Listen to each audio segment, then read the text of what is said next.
Hey folks, welcome back to Dragon Quest Swords. We're into the post-game now. We've defeated the final boss, but they're, like any good JRPG, are optional super bosses for us to take on. They are completely optional. The prize for beating them, honestly, is not worth it. But I've never actually beaten all of them before, and this is a good enough excuse for me to actually pursue that goal. So, you may remember ye old reflectory way back when that seemed to have absolutely no purpose. Yeah, I left that loading screen and I'm a terrible person, I know. Anywho, over to the old reflectory, right by the mini metal shop, if you remember. And into here. Now there are 4 mirrors on the wall. Each one has a different boss. Each one requires a different amount of renown to fight. And the amount of renown needed is a pretty good indicator of how good you need to be. At least the ones with less renown required are the easier ones. Starting with this one. Clank Clank. It's Clank backwards, I can't pronounce it. Anywho, I took my first attempts, I basically recorded my first attempts at each of these bosses, except for one, and you'll understand why. So, I don't do particularly well in this fight, but it works, and I do get better at them later. Clank and Clank are basically the guys you want to grind for money when you want to be able to buy swords and whatnot. Because they're the ones who drop the most money, basically. Now they're difficult because even though they function just like Sir Worthington or what's his name, they're a lot faster, and there are 2 of them, so even if you're attacking and blocking one, the other will go after you, and I can never get that stab right. I can never figure out where they're going to stab, even though they make a clear visual indicator. It's irritating. Anywho, halfway they go berserk, they go faster. And at some point the heal slimes stop coming back. I think it might be berserk time, or I'm not sure. You can tell they're gonna do a strong downward slash when their sword is all fiery and glowy.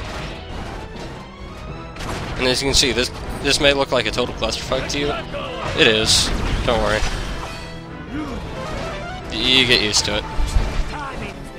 And now here we go. Here's a Master Stroke that I didn't actually show off during the playthrough, because I got it when I was training for my refight against the final boss, for recording reasons. This is a Buddy Blast thing. At level 33, your partner will get a Master Stroke. It requires magic, though, so be careful.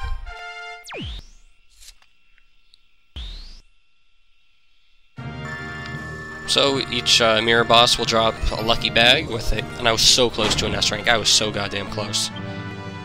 They will drop a lucky bag, which contains either a good thing or something that will become good. We can't make it good now, but we can improve our current swords to the best of their capability. So first off, upgrade the Red Nusadner to the Aurora blade. I said it was stupid to do this earlier, and I stand by that statement. It's good to do now. I did fight Clank Clank a couple more times for money and gold. Yeah, they're gold bars and there's gold coins, shut up. You're gonna have to do a lot of free fighting. Anyway, that makes the Aurora blade. And then, once I sell a bit of money, or sell a bit of stuff that I need to get enough money for the next sword, I'm going to upgrade it again by merging it with the fully upgraded elemental swords. In this case, the Zenithian sword. For the ice one. You can see why I needed to sell some stuff. I was just a little bit short.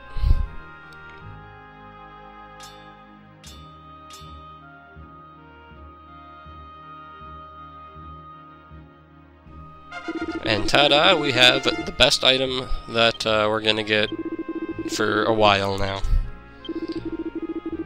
Basically, this is the best sword you're gonna get until you defeat a full set of mirror bosses, because there's a second set, you know. One set of super bosses isn't enough. Anywho, to our second mirror boss. Now I'm gonna admit, this guy wrecks me up. I still think he's the hardest mirror boss of the first set. He's fast, he's unpredictable. Basically, you'd be screwed if he didn't do this volleyball tactic, or tennis tactic, or whatever we want to call it, Agnon, or Ganon, or whatever. The Zelda tactic. Basically, that's your most reliable way of getting damage in, so you kind of want to do it. Goes Berserk, as predicted.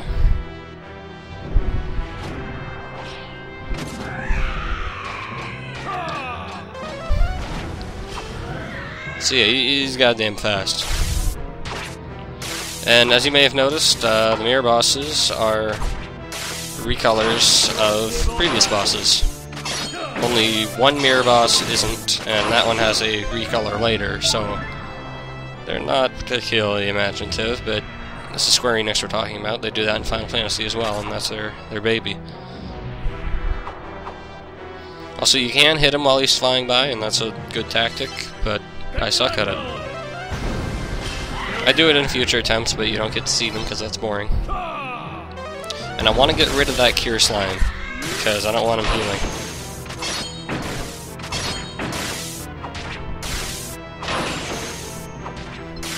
Come on. Yeah, you can't actually get him into finish off range with the blowback, so you have to actually slash him. It's irritating.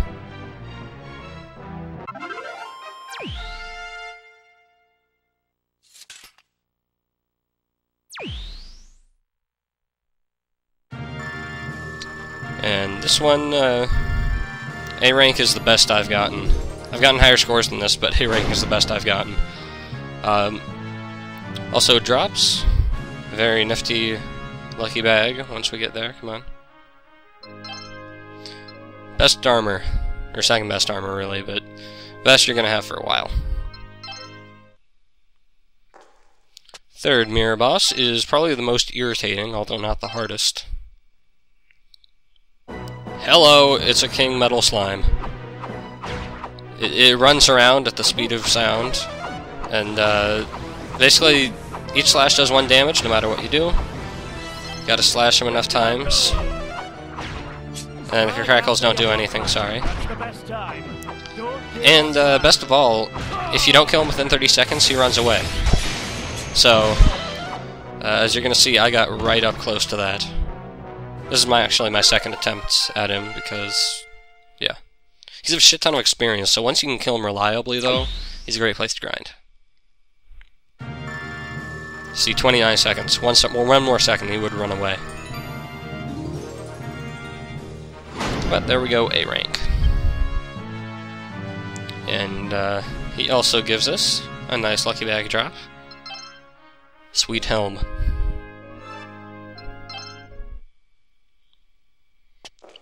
And now, last of the 4, we have, what's his name, I don't remember. Salta, Atlas backwards. He's honestly really easy.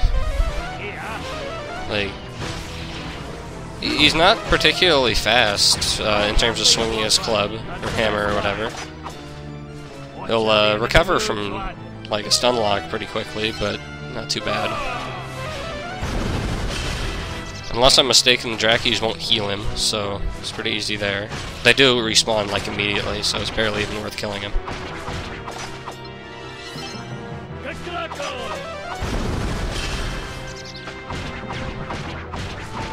Yeah, that crackle is more useful for breaking his guard. Absolute Zero. Master Stroke for the Zenithian Sword.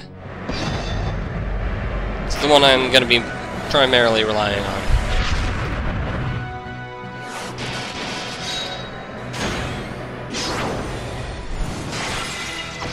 That's a pretty good amount of damage. Not as much as I would have liked, but whatever. Now, anyway, actually, this is actually kind of funny what I get him into here. That's why I didn't think to reflect some of these. I'm an idiot, I know. Anyway, I keep crackling him, and basically he won't leave from back there. And Drackies just keep respawning. So I could crackle some more. And they respawn, so I could crackle some more. And I think at this point I realized what was happening, but I thought it was too funny, so I didn't stop. This really isn't doing much damage to him, as you can see. It's really not the most efficient tactic. I wouldn't recommend it. Yeah, here's... Nope, nope, nope, one more.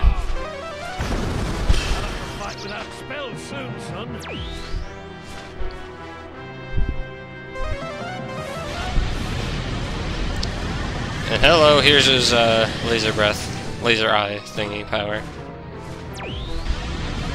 And eventually, I think he might come back, maybe.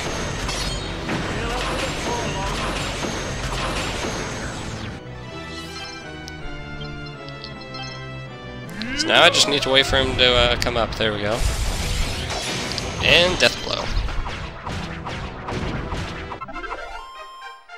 Hooray!